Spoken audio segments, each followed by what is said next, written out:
belga. Plus de la moitié, 55% des bénéficiaires du revenu d'intégration qui quittent le CEPAS actifs sur le marché de l'emploi. C'est ce qu'il ressort mercredi des dernières données publiées par le SPP Intégration Sociale, qui a suivi pendant 4 ans le parcours de 86 305 bénéficiaires. Au terme du suivi, le SPP a constaté que près de 7 bénéficiaires sur 10, 69,3%, avaient définitivement quitté le CPAS au cours de la période. La plus large part d'entre eux, 42%, ont quitté cette aide sociale après avoir retrouvé du travail grâce à l'accompagnement du CPAS.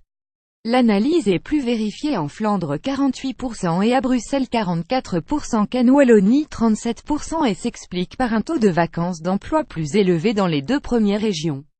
Plus l'emploi est stable, plus le risque de devoir frapper à nouveau à la porte du CPAS est faible. Au bout des 4 ans, le recours à l'aide du CPAS est descendu jusqu'à seulement 2%, souligne le SPP.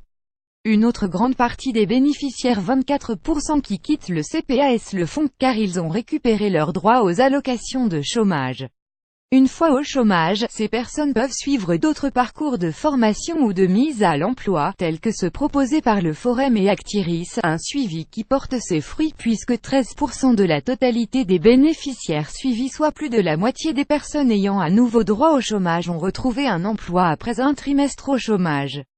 Enfin, 15% des bénéficiaires qui quittent le CPAS dépendent d'une autre allocation sociale, comme l'indemnité d'incapacité de travail ou d'invalidité. Les 19% restants disparaissent des bases de données de la Banque Carrefour de la Sécurité sociale. C'est notamment le cas lorsqu'elles emménagent à l'étranger ou lorsqu'elles se marient, ne travaillent pas et n'ont plus droit à un revenu d'intégration, le revenu de leur conjoint étant trop élevé, explique le SPP.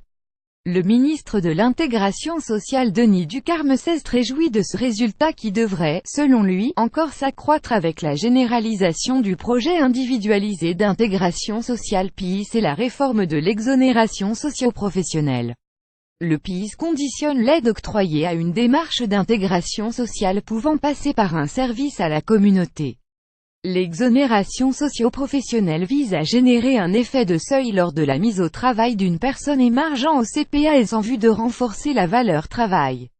Savoir que 42% gens qui sortent du CPAS vont directement vers un emploi est un signe encourageant qui souligne l'importance du rôle des CPAS comme porte vers la réinsertion. C'est également dans cette optique que le gouvernement a mis en place les PIS qui doivent nous aider à augmenter ce taux de retour vers l'emploi, a commenté le ministre Mr. Ce dernier a par ailleurs contextualisé la hausse du nombre de bénéficiaires du revenu d'intégration sociale RI durant les 5 premiers mois de l'année 2017, 8% par rapport à la même période en 2016. Cette augmentation est essentiellement due à l'augmentation du nombre de réfugiés reconnus à la suite de la crise de l'asile et à la limitation du droit à l'allocation d'insertion, a-t-il rappelé. L'augmentation du nombre de bénéficiaires du RI est par ailleurs moins importante qu'en 2015, 13%, et en 2016, 9,5%, a-t-il ajouté.